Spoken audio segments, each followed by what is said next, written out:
and I'm going to do my setup. Oh. I do I do my setups all the time, and I wait for my Facebook to load. That's my introduction line to all my interviews because I have still not figured out how to mute it, and I end up, yeah, it's going to just go on. Yeah, and there we are. So we start our interview. Good morning, everybody. And good evening, Kate. You're sitting there evening. We're 11 and a half hours apart. Unbelievable that I'm sitting in India meeting amazing people across during COVID times, online screen, and still we're feeling the chills, we're feeling the goosebumps, we're feling connected, we're feeling elevated, uplifted. I have no idea what's happening, but whatever is happening is happening amazing. Welcome, Kate. I know Kate through Samantha. We interviewed her when she was a 37th number because I just thought I interviewed her 2 mothers back, but it's already 3, 5, 6 mothers before, it's happened very quickly. But Kate, welcome. And Thank you. please go ahead and introduce yourself because my favorite line is the mother who lives the story tells the story the best. So let's go ahead and hear your story of where you've been, where you come from, and how you've reached. You're a photographer, you're a fellow photographer. I totally love that. We're going to have a great conversation because we both love visuals and we both love uplifting people through our photography. So introduce yourself and then we'll take it from there. Okay. My name is Kate Mahaits. My name rhymes, and I have a lot of friends that think that's funny. I have an 8.5-year-old son. I raise him, I'm a single mom, so I raise him, just him and me living in a small apartment above a garage on a farm. Yeah. And I am a photographer and marketing helper. I help local businesses and entrepreneurs reach more people through photography. Lovely. And we have Debbie, who's a pillar, and I am actually passing you on beautifully to that pillar because she's a beautiful soul. I totally love her, and she's a photographer as well. So thought that let me hand over Kate to her because there are 5 pillars who are absolutely my strength at this point in time, getting all the mothers in. And Debbie's here. It's morning for her as well, but she's there typing for us, and I think no, it's evening for her. It's late evening for her. Debbie, thank you for being here, and I'm thrilled to be pillar for Kate. And Kate and Debbie are going to meet. She's a photographer and totally an empath and totally full of love, and that's what I feel about you. That's why you both need to meet. Kate, go ahead and tell me your journey as a photographer, what it has been, what kind of pictures have you been taking, and then we'll move on to you as a journey of a mother journey. We'll take it from there. Okay. Photography was something that I didn't realize I was good at it or talented with it when I was younger. I went to South Africa when I was 19. I went there by myself. My friend lived there. So then I joined up with her and she took me all over South Africa. Well, the Western Cape Province and into Eastern Cape Province. And back then I had an automatic film camera. And 13 rolls of film. I came home, got it all developed. And as I was going through my photos and making my scrapbook, my mom goes, "Oh, I think we finally found your talent." And I was like, okay, I am 20 years old and we know what I'm good at now. So I started taking a few photography courses in Vancouver and didn't really think a whole heck of a lot about it. I just thought, I'm just going to do this for fun. And I started to think more about pursuing it. So I started to look for schools and I couldn't find any schools locally. I was looking at some in California and I thought, oh, that's going to be tricky for me to get down there and go to school. And then some friends of mine said, well, what about entering contests? You must know about contests and stuff like from photography magazines. I'd never looked at a photography magazine before. Wow. So I went to the drugstore and I picked up 2 photography magazines, and one of them highlighted a school on Vancouver Island, which is not very far away.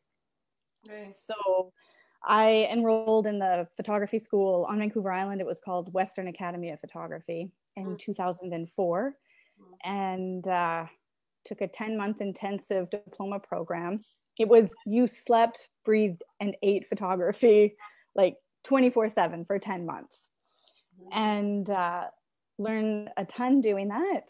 And then just to fast forward, um, it was, it took about 5 or 6 years after that before I really started to feel comfortable as a photographer and able to say, yes, I am a photographer.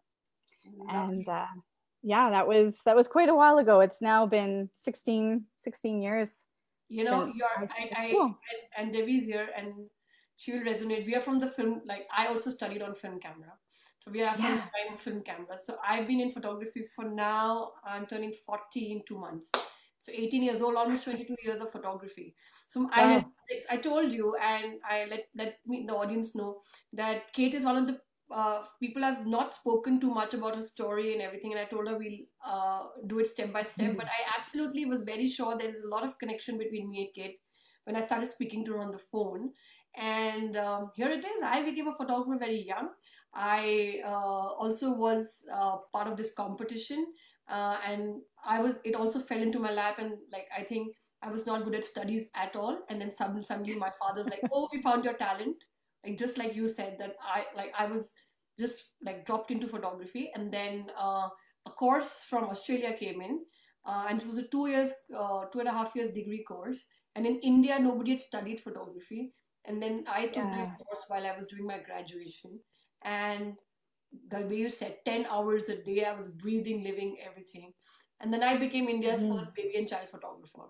So I like we like I like the fact that you and me have started at the same age of 18, 20, and we were just like very young as photographers. Yeah.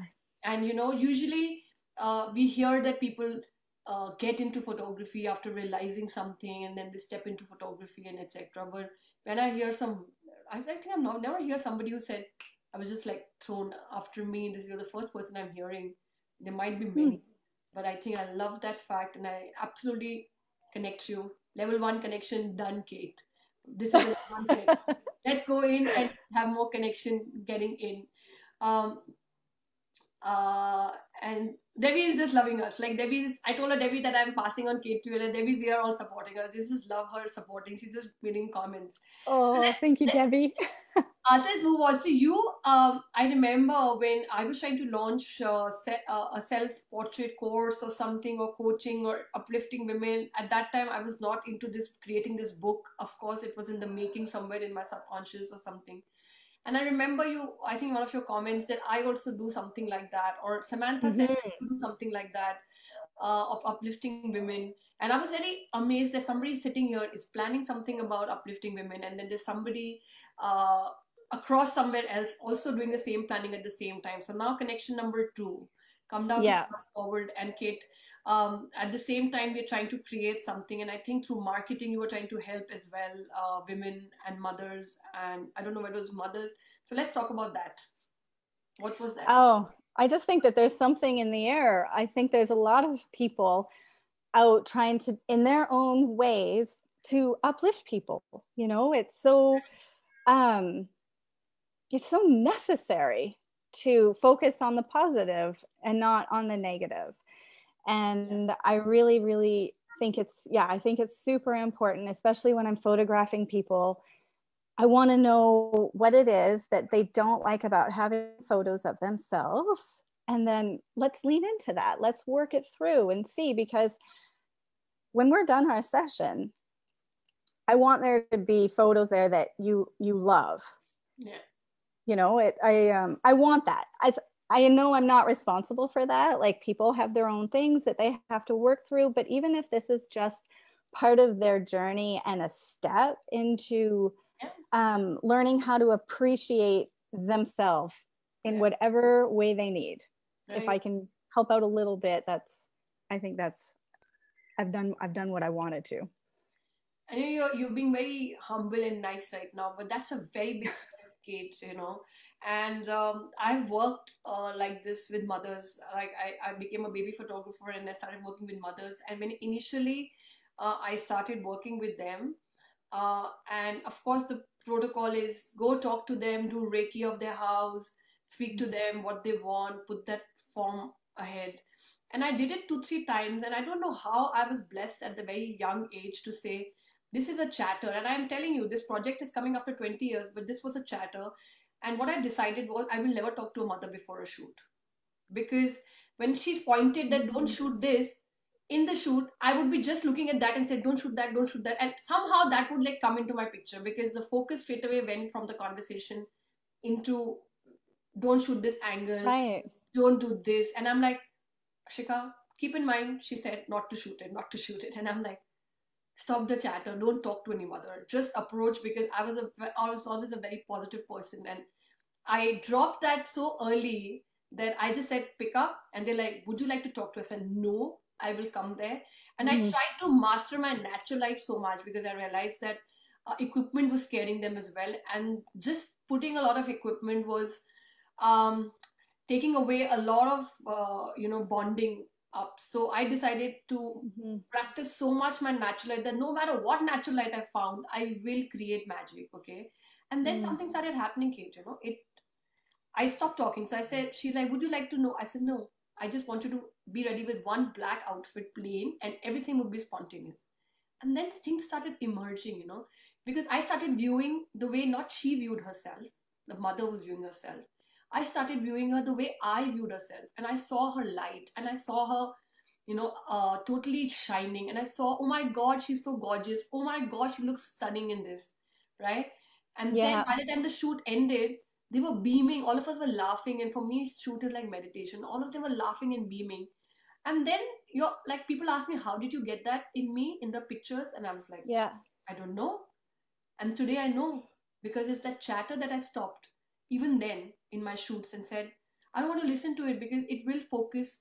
And what you just said about positivity, that, that whole uplifting them. So that's why I said you've been very humble to say, but that picture that you would have given to your people and uplifted them would have been that one picture that will root her for the rest of her life to say, I'm gorgeous, I'm beautiful. I hope so. But it will. It's not a small thing. And see this movement rising, see this movement coming with these interviews. It's a very strong pulse that a mother wants to feel that she's gorgeous. And if a photographer like you comes in and says, you're totally, it's not a small thing, it's a big thing for her, because she's dying to see that self in her. She's dying to hear that. She's dying to feel that, the changes, it's a mess, but I'm gorgeous. So, like that's the gift I would like to give you, that you're not making a small impact, you're making a big impact. And I related to your connection number 2 when you said, when I came to know that somewhere across you're doing the same thing with the same view, that I want to make a little change through my work. I want her to shift her or him or whoever's in front of the camera, their whole view. So what's like the most interesting, because this is a project about mothers, what's the most interesting mom shoot you've ever had? Like you would have remembered. Like you would have said that I definitely brought some change in her. And because you're a person for change. I can see it. You are meant to bring change. What is it? Like any mother, anybody you thought that, I know that it might be my sister, actually. Yeah? Yeah, my sister, my younger sister, Chrissy, when she became a mom, and I went and took photos of her and the baby. But I don't think that was me. That was that she was a new mom. I think that was the magic, that she was a new mom. So she's too sweet. Yeah. But now, now she lets me take her photo and she glows. What was that thing that you thought about your sister? And I know that you're being protective of the sister, but let's view her as a mother. Let's view her as a mother, because we are here to inspire through these interviews to many mothers who might just get inspired by any story that comes out of upliftment. So what was it that you felt that was a struggle? And it is not a judgment, it's a struggle that a mother struggles. And what was the struggle at that time with the photos? What is the struggle that a mother goes through? Well, I don't take very many photos of like family photos anymore. And so this is a tough one for me, because it was such a long time ago. I don't remember I don't So remember taking photos of. let's move out to what's the recent work of yours. What's your recent work? Where is your recent work taking you? Because that was My also about upliftment, I remember. Yeah. So my recent work is I've been photographing a lot of women who are stepping out, starting new careers. For example, there's a real estate agent I photographed recently, and her children are grown up, have gone or going to university, finishing high school, and she's decided to start a new career Yeah. as a realtor. And she came to me for photos, and she was someone who told me, she didn't like a lot of photos of herself, and I really like to know, why, right? Because then it's like, I don't know, it's almost like I call them on it and say, no, no, no, I'm sorry, I don't see that, right? And so when I go and I take their photos, and they then enjoy seeing their photos, and it's not how they were thought it was going to turn out Yeah. at all. And that's always very amazing. And then watching them use their photos and be excited about the new sales that they've made. Like if they've helped somebody get into a house or helped somebody else move on to a new place. This real estate agent I'm talking about, I'm super excited to see her doing that. Yeah, and I like the fact that you're on the same page, that people think that pictures don't matter and picture does cannot do that. But that one confident picture of yours going even in your work Mm-hmm. portfolio, even in your, you know, brings so many people and attracts so many people to you that it's unbelievable, even in marketing or business, how much it helps, that Yeah. it brings in. And I like what you said, because I also believe that it's just very underestimated, the role of a picture, especially a portrait, that is powerful, or confident, or it makes the person feel that wow, they're amazing. The minute they see that picture, I Mm-hmm. think they also go further and move forward, because they've just crossed the level of that confidence that they had lost, and that picture keeps reminding them that no, it's not lost. I mean, if Kate can see it, I'm sure I'm there. It's all subconsciously happening, that I'm confident, I'm beautiful, I'm amazing. Do you feel that? Yeah. Oh, absolutely. And I think also having friends look at your photos, Yeah, yeah. that's a huge, huge thing, because your friend is going to be your biggest advocate. They also end up being my biggest advocate, because they're looking at the photo of you going, oh boy, look at you. Like, look at you glowing in this photo. Or, that smile right there, that little cheeky glint in your eye, that's you. And that's what like other people are going to see. Yeah, I like Yeah. that. I like what you're Mhm. saying, because, and I'm loving this conversation also, because sometimes when I'm in interviews and mothers are not from the photography world, and I'm like, somewhere I feel that, can I keep talking about photos, photos, photos, photos, photos? Is this so like I'm obsessed with it? So I try to withdraw myself and not talk about pictures and importance of pictures and importance of visual and how it uplifts. And I found somebody I can talk to openly about it, because she feels the Yeah. same. Even if you're 11 and a half hour time zone apart, um, the whole movement is based on this. And I found you finally a mother who is part of this movement as well, who feels the same, because this movement is based on the fact that it's just not a picture. There's so much, Yeah. so much. The two people who are creating it, the one who's looking at you, and the Hmm. one who's melting down and being vulnerable and opening up.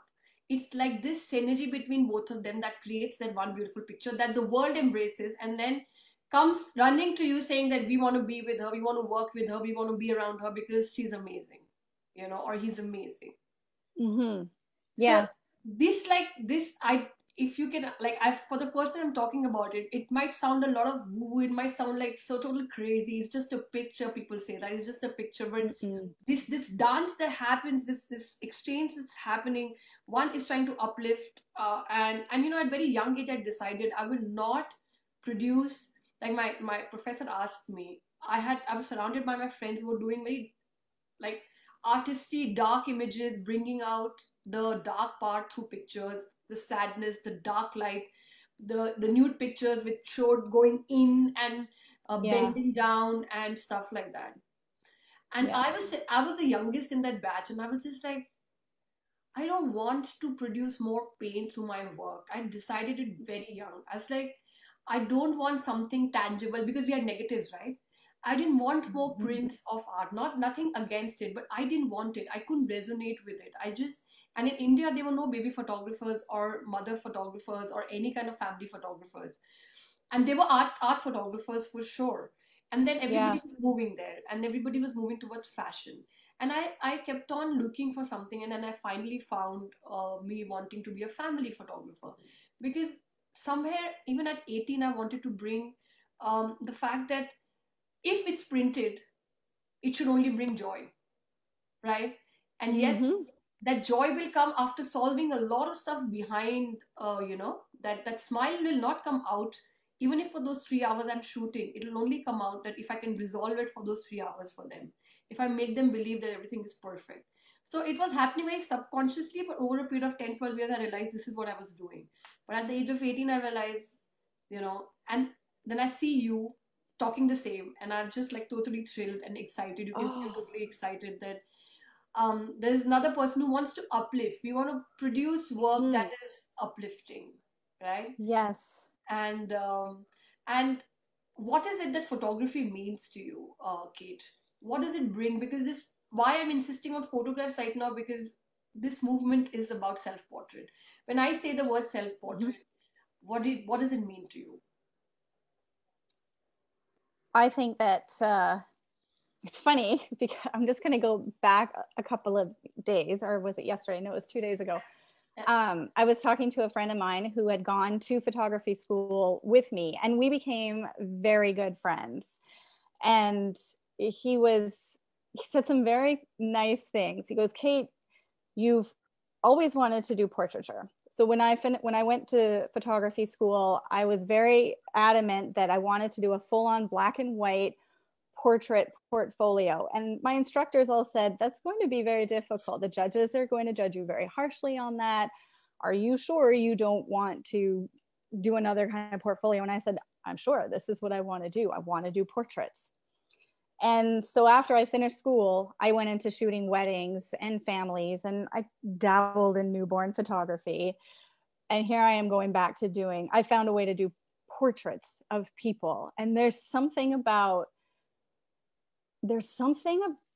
being able to capture a person's personality in that split moment that and I don't know, I don't know if I can actually articulate what it is, but to me there's a magic when I take certain pictures and when I'm culling and going through them, and when there's a photo of them, and even though I only maybe knew them for that hour that I was photographing them, I go, yeah, I see you. I, I I see see. you. I so relate to And that. Yeah. yeah, and there's a power and a magic in that when I'm looking at my computer screen and see more of them than they probably want me to see. Like I feel like I almost can get into their soul sometimes. Oh my Does God. that make sense? Do you get that? Yes, absolutely, because I am totally a gut following person, Kate, and that's Yeah. why you're one of the moms. I said I don't want to know. Like I'm genuinely telling you, other moms, either I know their stories or something about them. I said I don't know because I knew that like this is going to go absolutely. And what you just said, that sometimes I can see it, I can just see it. And Mm-hmm.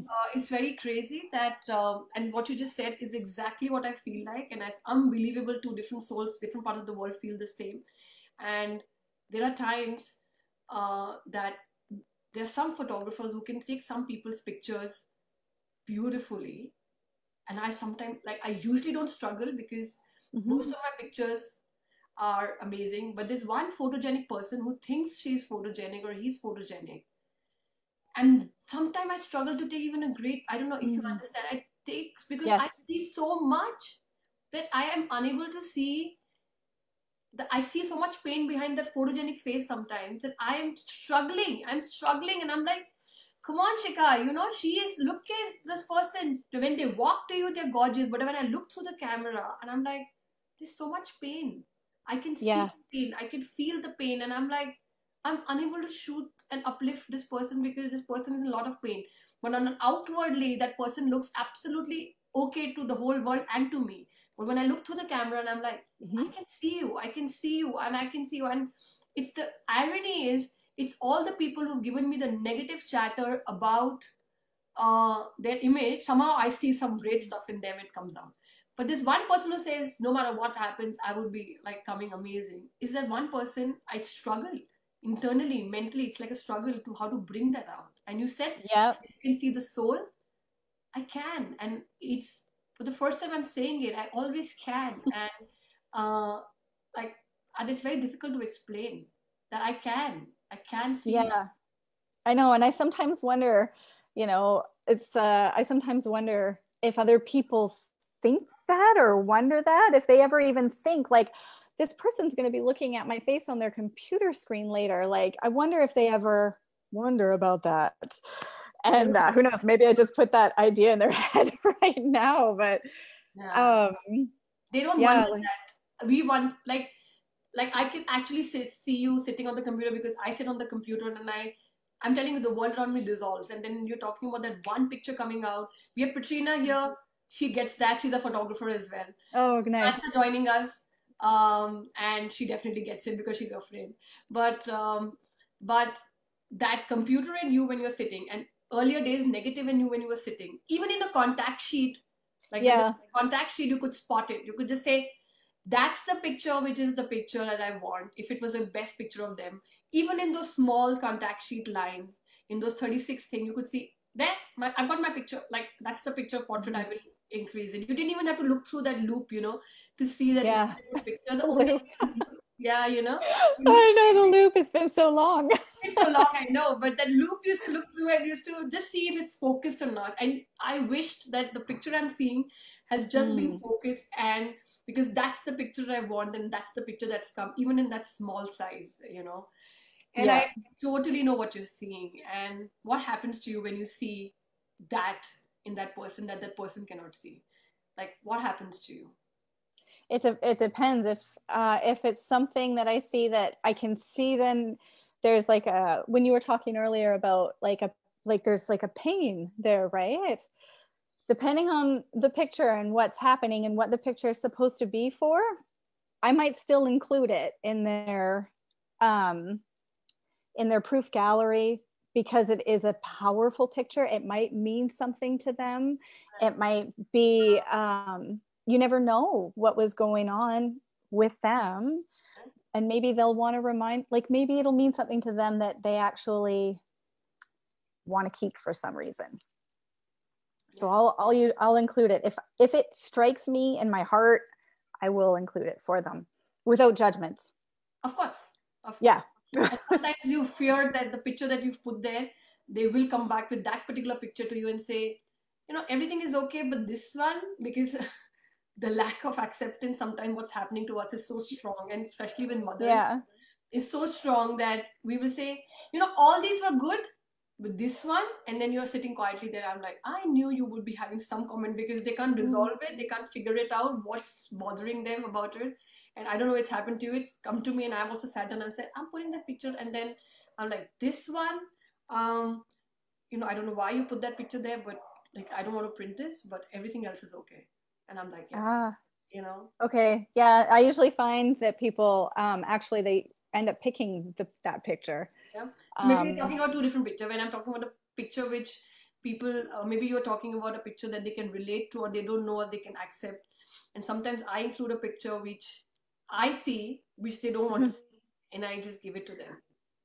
So right. I, Well, and yeah, I think also the context is a little different because if you're yeah, doing family and newborn photos, that context is different. Where if I'm doing portraiture. photos, portraiture, and a lot of people when they're doing their social media, depending on their profession, they might want to use a photo of Yeah.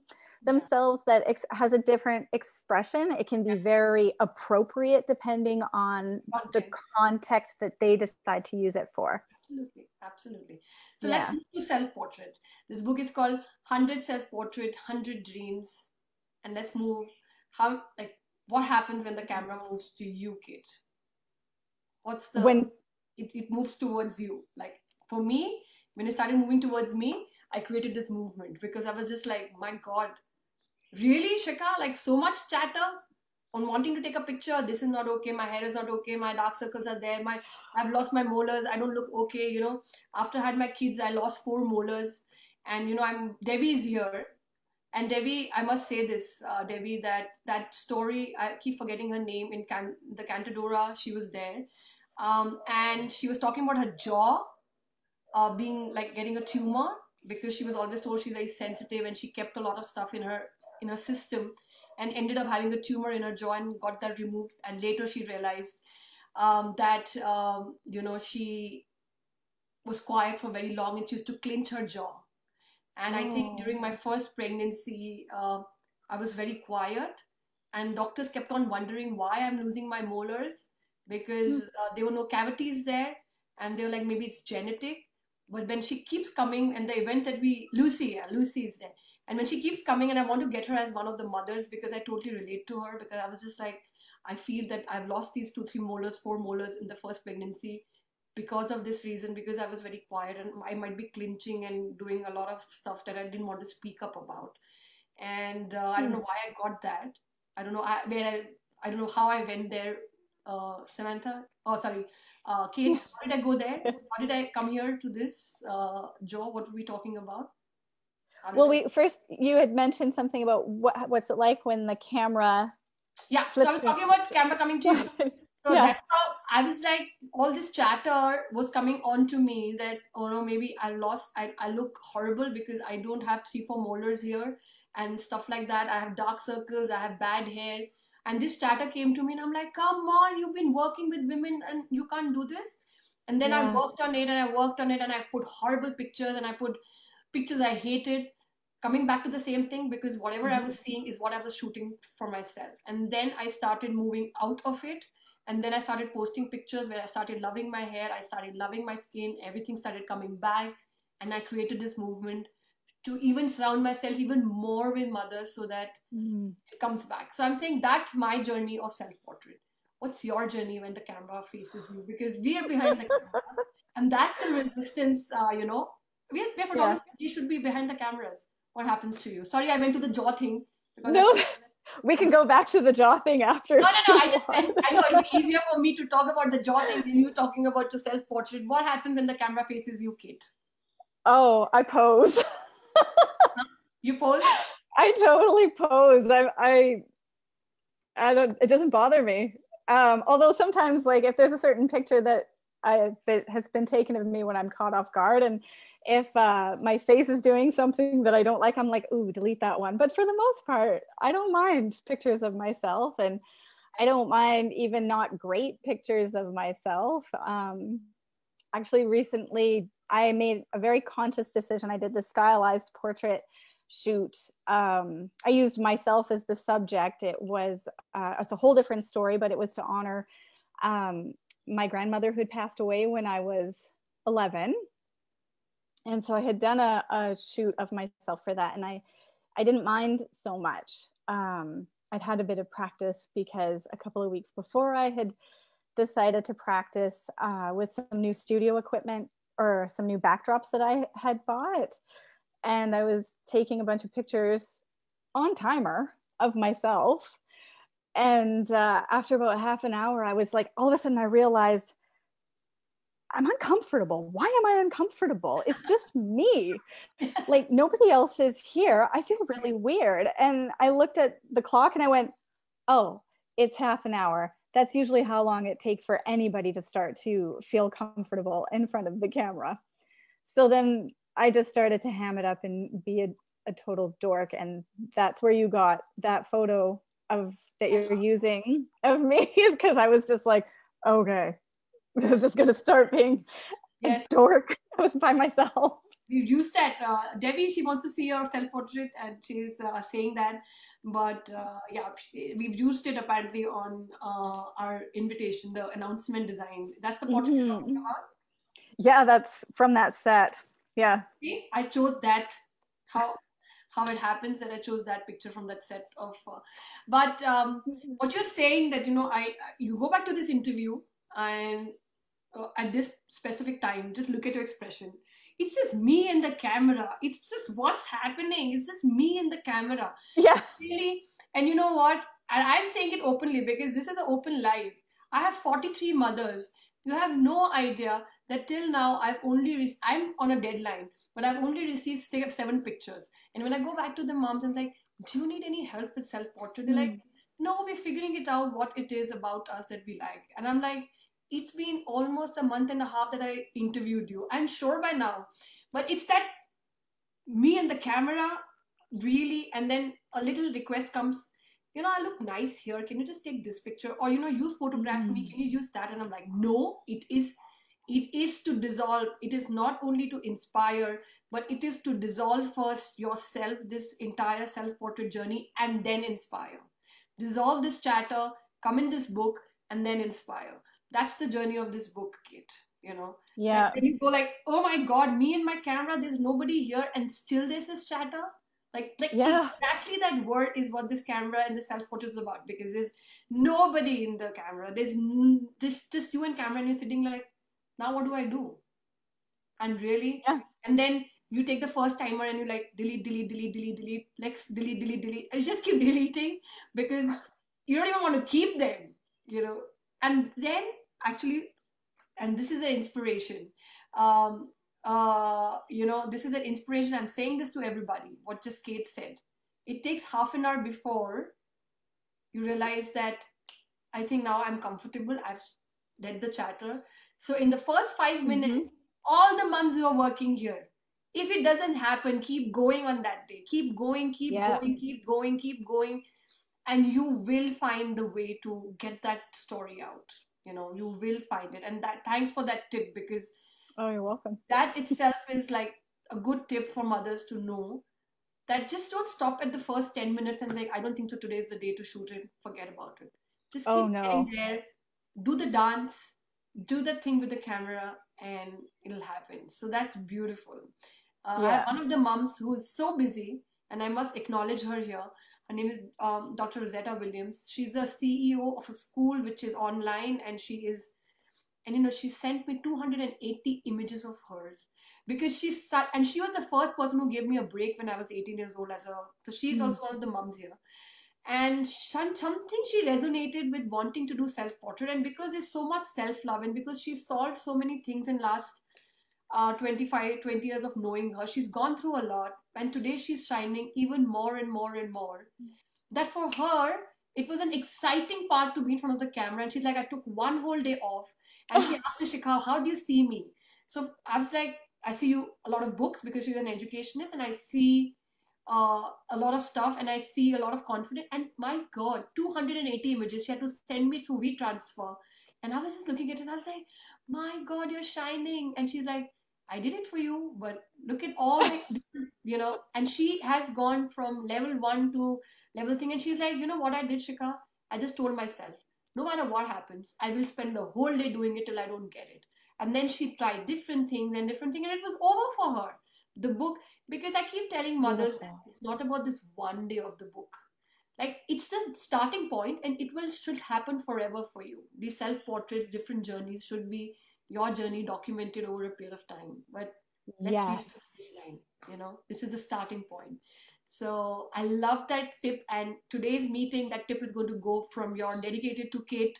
The tip has been given by Kate, that do it at least for half an hour. Because I was looking for that one thing to tell mothers, that why are they giving up? Why are they giving up and saying, not today, it didn't happen today, it was not okay? Yeah.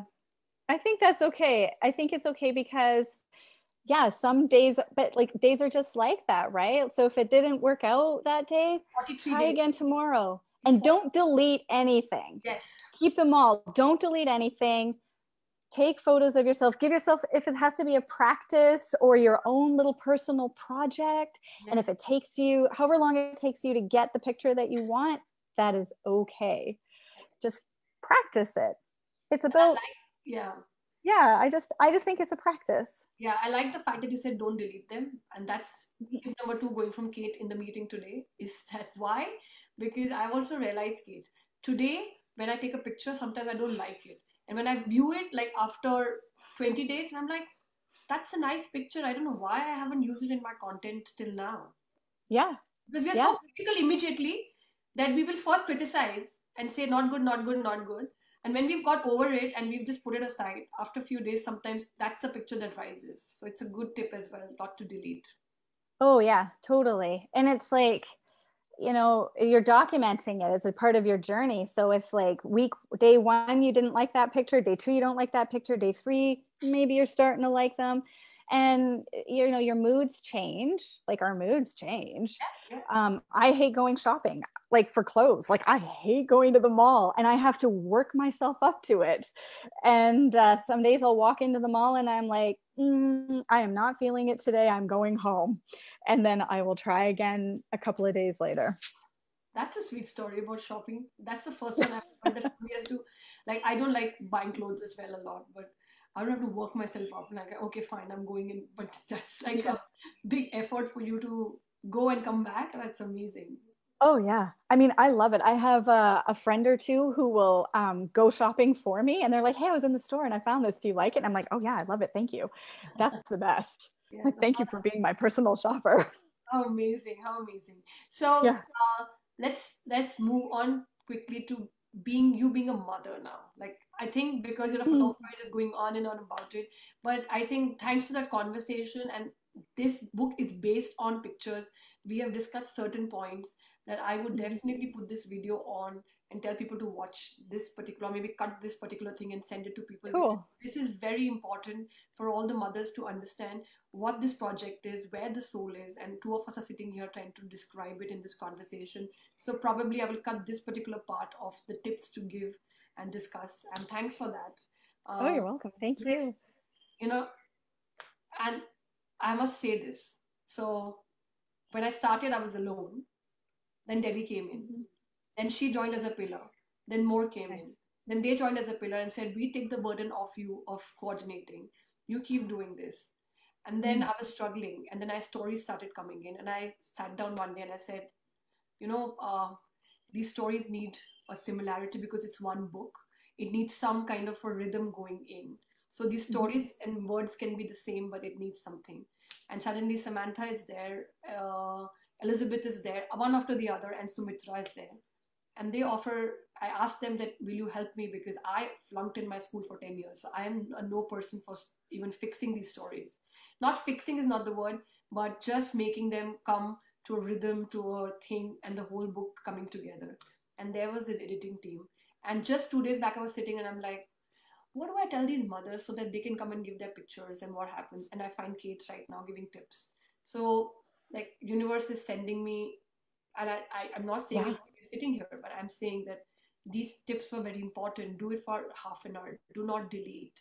See your soul, and it's okay. And the fact that there's mood. I knew all this, but because I'm so immersed that I couldn't articulate it in this simple way to uplift. Oh, wonderful. And you've voiced it out today. So this is also going to go in my guides as a cut. I'll try to cut it and put it in the guide for mothers to see that this is what we're talking about. This is what we need. And now the universe sends me a photographer to who has a similar soul to this book to help in any way. So I will reach out and ask for help because I also Oh, God. got a message that Shikha, you can't do this alone. It will be a big community bringing this book out because the pulse of this book is too strong.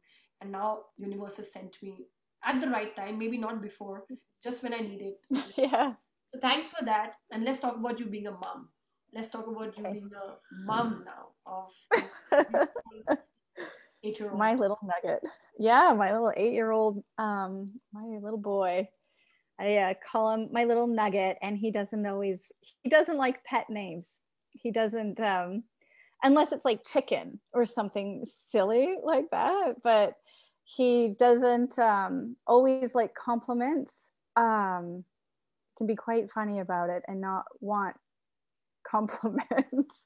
And he prefers to come to me when he wants affection. If I try to kiss him whenever I want, he's like, oh, you know.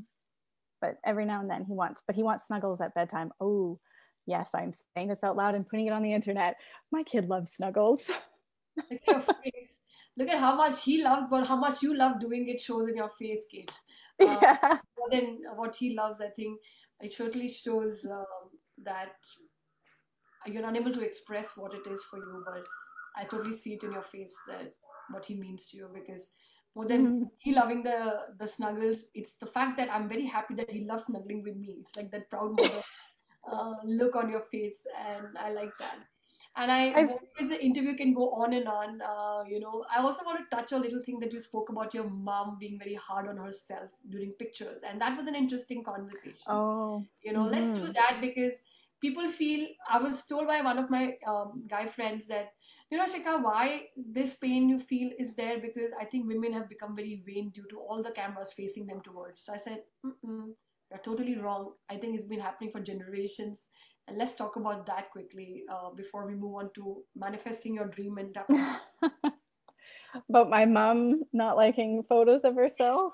You said she was very hard on herself, and that's why you Yeah. decided not to be hard on yourself. What was, let's tell people about that.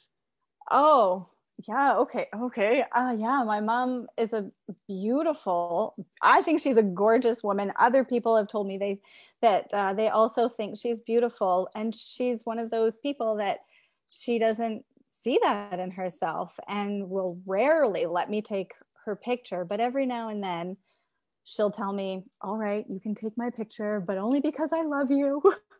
And she loves me, and she lets me take her photo every now and then, and Yeah. she beams for me, but she is very hard on herself. Yeah. And I just thought, well, mom, you're believing a lie for some reason. You're telling yourself this lie. And I think I just went the other way. I was like, oh no, even if I do look like a dork, I don't care. I'm just go ahead, take my picture. Yeah. And that's what you told me when I was having a conversation with you. Because I find a lot of mothers says, yes, I imitated my mom and I became like that because she hated pictures, and then the whole concept of hating pictures. And then I suddenly find you who says she hated taking her pictures being taken. Mm-hmm. But I went on the other side because I was like, uh, you know, I will not Well, do it.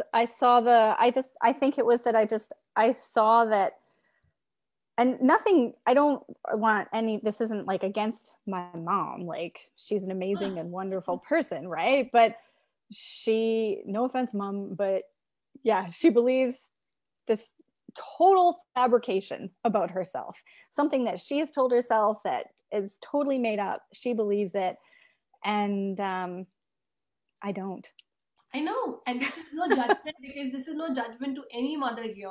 This project Yeah. is no judgment to any mother to say, why do you feel that? This project is just to touch her softly and say, you're gorgeous, and Mm-hmm. there is a beautiful part about you. Stop thinking this lie that you just said. Is that it's a lie. You just said it's a lie, because it is. And I, as a photographer, can prove it. You, as a photographer, can prove it that there is a gorgeous part of you which you just refuse to see, and then live with that for so long that it becomes a Yeah. part of you. You know. And why is, and I wonder too why it's so important to us. Why is it important to me that she sees the beauty that I see in her? You know what I mean? Like, why is that so important to me? Yeah. Is it painful to not see the beauty in yourself? I don't know. Like, Yeah, maybe because you see it. Maybe because I feel the same thing, that I feel that, like, why am I like always putting in, why such a big project has come out of all, see yourself in a nice way, see yourself in a light.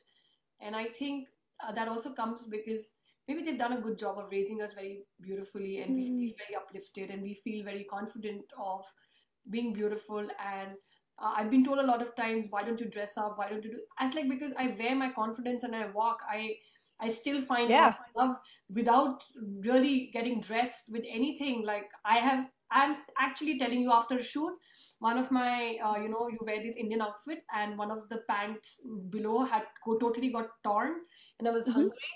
I actually walked into a five-star hotel with my camera bag behind me and went into the buffet while it was all torn behind. And my friends were saying, "You really here with this?" I said, "Yeah, I'm hungry. I don't care about my torn pajamas, right? I'm Yeah. hungry and I'm going to take it."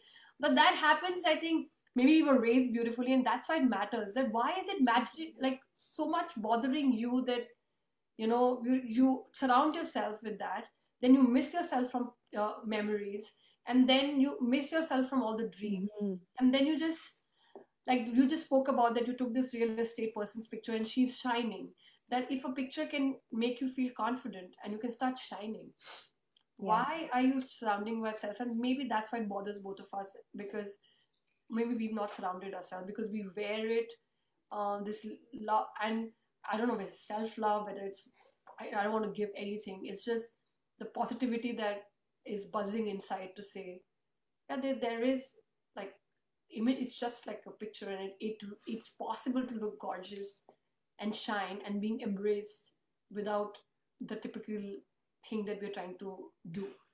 I don't know, maybe it's that, we'll Well, find. yeah. I don't know. I think, well, I mean, some people consider beauty a value as well. And maybe some people um, think of, if they think that they're being beautiful, then maybe they think they're being vain. And that Yeah, might be part of it. yeah, yeah. Yeah. Cause I mean, we don't value vanity. We go the other way from that. So Yeah, maybe that's part of it. that could say We can something. philosophize. Yes. No, this book is going to be a philosophy, because Yeah. now, we have 100 shades of mothers here, Kate. 100 shades. I am not Mm. saying there are only 100 inspiring stories. There might be no inspiring story, but she's a shade of a mother who is a shade of a mother who exists.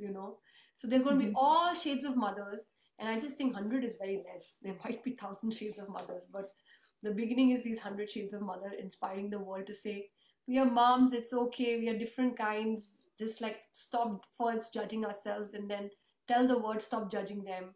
This is right, this, she's obsessed, she's a workaholic, she leaves her children, she does this, she doesn't dress up, why is she in her pajamas all the time, she's raising a child, why does she can't dress up, go take some time out to do some self-love. And I'm like, just leave her alone, she'll come out of it. So I think a lot of mothers can't come out of that phase when she's raising children. And I Right. keep telling people that this project is dissolving even more judgment. I never judged, but even more if I had any kind, because I'm realizing that a mother is also sometimes living her childhood in the motherhood she's in. What she had as a Mm-hmm. childhood, there might be an abusive childhood, there might be some trauma in the childhood. And when being a mother, she becomes a mother and she gets overwhelmed with that. She starts living that, she starts operating from that. There might be a mother who is actually financially suffering and she doesn't know how to bring things. There might be a mother who's suffering an abusive marriage. And so I think rather than just seeing her when she comes to a shopping center or a coffee shop and she's struggling, rather than just thinking that, oh my gosh, she doesn't even know how to control it, she doesn't know, she's not in control, Mm-hmm. or she's over controlled, or she's over possessive, or she's over obsessive. And I want to take out a book called Obsessive Mothers as well very soon. That, like, let's leave her alone. Yeah, And I this, agree. this project is coming more and more that let's leave her alone. What, like, I have somebody who just like, uh, so this is a statement, it's an interesting one, that it's my sister-in-law, and when she feels guilty of something, her older daughter had put hot water, boiling water on the younger one without realizing during a bath time, and she didn't know what happened. And by the time she knew what happened, she realized that the 3-year-old was totally, burning, because she had to scream and take it out from the older one. What happened? Why is he screaming so much? What happened in the bathroom? And she says, I threw water. She touched the water. It's like it was boiling. So she rushed him with whatever thing, didn't know what to do, first aid, and she rushed him to the hospital. And she was just telling me 2 days back that she couldn't speak, right? She couldn't speak, that what's wrong, and the doctor had to just say that, you know Mm-hmm. hold on. And doctor couldn't attend to the child because she just couldn't speak what just happened to her child, right? And the child was screaming away. And earlier I was just like, maybe a few years back I would have said, yeah, she should have been stronger, she's a mother, right? But she just couldn't speak. And then I heard comments, family comments saying, guess what, the child was saying, mama, don't cry. So they were trying to be very proud of the child who said, mama, don't cry, and trying to have this judgment that why were you so weak in that moment. But it was such a shock to her what happened that she couldn't. Yeah. And rather than, so today this project is bringing me even to that incident which was in my family, saying that, yeah, she just couldn't speak, just leave her alone. She couldn't speak because she was suddenly she got shocked that my child is burning with this boiling Yeah. water. And She felt alone. She didn't felt, she felt that she was not in control. So rather than just making these statements that, like, it's making me cry because I'm the family member who didn't even, like, probably would have heard it and said, yeah, she should have been stronger. But I'm even dissolving that because I'm like, that was her reaction to her child, and let's stop judging her. And then said her, Yeah. it's okay if you could speak. That's We okay. don't know why she couldn't, right? Yeah, we Like, don't know why she couldn't speak, but she kept on, taking that breath, and she's like, Shikha, I kept on screaming, and she was telling me that I couldn't speak. And then I sat there, and for the first time on the table, I was a family table, and I was literally in tears because I was feeling that, yeah, she couldn't speak. Why is this proud moment coming? Guess what? Her child was stronger than her. She is the mother. She should have been stronger than her mhm. child. She is the mother, but she is a human who has a reaction. Could be rooted in her childhood. Something just busted out of her. Yeah.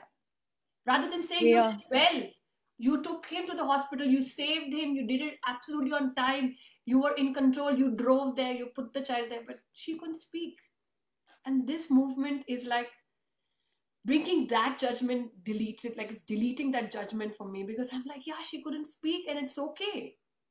yeah, She we don't couldn't know speak. why. We don't know why. Yeah.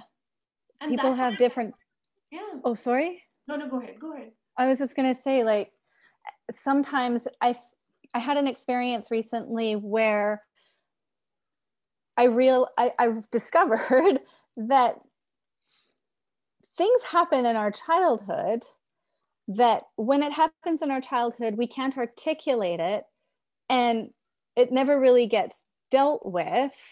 And then we grow up and we react and do certain things. And the way some of our reactions can be directly tied to a thing that happened when we were kids that we weren't aware, like we didn't stay in our conscious, it went deep in our subconscious. So maybe when she went to hospital, something had happened at some point along the lines that it's just not, it's so deep in the subconscious. Yeah. And we can't judge these things about other people. It's not okay. We can't do that. It's not okay to do that. But that's what I'm bringing out in this book now. Yeah. It's not okay because I realized this. I've been told that I'm an obsessed mother. I've been told that she is always with her baby when my first one happened. And my mother left when she was 6 years old. Sorry, when I was 6 years old, and Right. she just left because she was schizophrenic. She was told, you leave. You're not worthy of these children. And I again in this event yesterday, I realized that my power was always to forgive. At the age of 6, I forgave everybody because for everybody's sake, it was the best decision. I forgave everybody. Every time it happened, I forgave everybody. But when you become a mother, and I was like, my God, I missed her for so many years. I'm 32 years old and I missed her, and I just forgave everybody to take her away and not even ask us that you should. And I lived that with my children, you know. And you can call me obsessed, you can call whatever, but I realized it later that I was living that with my child, you know. So Mm-hmm. before we judge that, and I realized it and I pulled myself out and I'm like, Shrika, maybe you're getting obsessed because you're trying to be mother to two people, you know. You're trying to be mother to him and you're trying to be mother to yourself. So Mm-hmm. stop it. And I solved it. But this project is bringing more and more mothers ahead, and I'm just like, just stop it.